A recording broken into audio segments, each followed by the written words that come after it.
Good morning, students. Today we will start with our fourth chapter of Sociology, class 12th, the market as a social institution.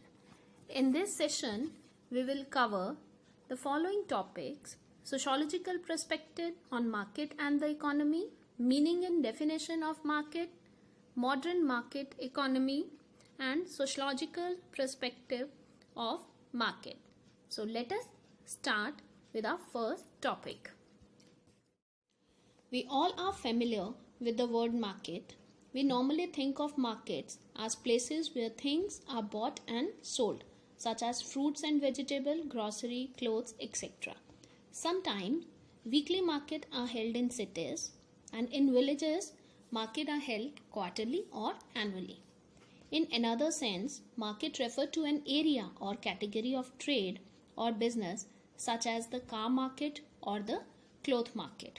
In this chapter, we will talk about the market as a social institution. As stated, economic activities are exchanged in a market, and economics studies these economic activities. In other words, economics tell us how the modern capitalist economy regulates the market. For example, how prices are fixed in a market and how certain investments impact the market. It tells us about the factors that lead people to save or spend money. Though market is predominantly an economic institution, we will discuss it as a social institution because it is comparable to social institutions like caste, tribe, and family. Max Weber presents a sociological analysis of the market, which he defined as a distinct constellation of social interaction. Weber viewed the market as the result of two forms of interaction, not only of exchange between a buyer and a seller, but also of competition between seller as well as between buyers.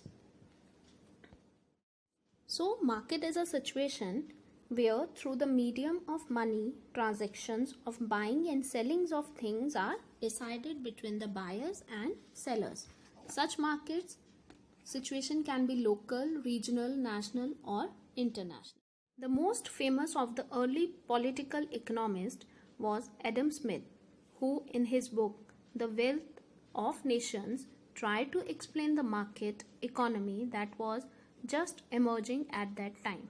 Smith argued that the market economy is made up of a series of individual exchanges or transactions which automatically create a functioning and ordered system.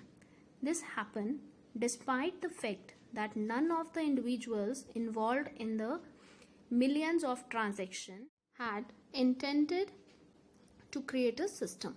Each person looks only to their own self-interest, but in the pursuit of this self-interest, the interest of all seems to be looked after. In this sense, there seems to be some sort of an unseen force at the work that convert what is good for each individual into what is good for society. This unseen force was called the invisible hand by Adam Smith. Argued that the capitalist economy is driven by individual self-interest and works best when the individual buyers and sellers make rational decisions that serve their own interest. Smith used the idea of the invisible hand to argue that society overall benefits when individuals pursue their own self-interest in the market because it stimulates the economy and creates more wealth. For this reason, Smith supported the idea of a free market, that is, a market free from all kind of regulation, whether by the state or otherwise. This economic philosophy was also given the name laissez-faire, a French phrase that means leave alone or let it be. This policy or norms is in favor of giving maximum freedom to the individual so that he is able to fulfill his desire and look after his interest. Now we discuss about the sociological perspectives of market.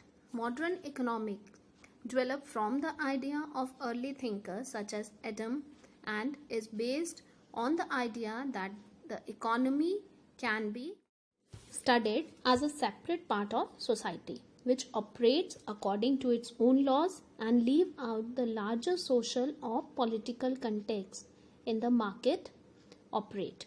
In contrast to this approach, sociologists have also developed an alternative way of studying economic institutions and processes within the larger social framework. Sociologists view market as a social institution that are constructed in culturally specific ways.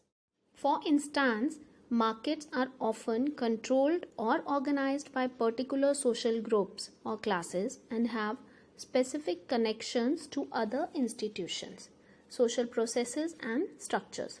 Sociologist often expresses this idea by saying that economies are socially embedded.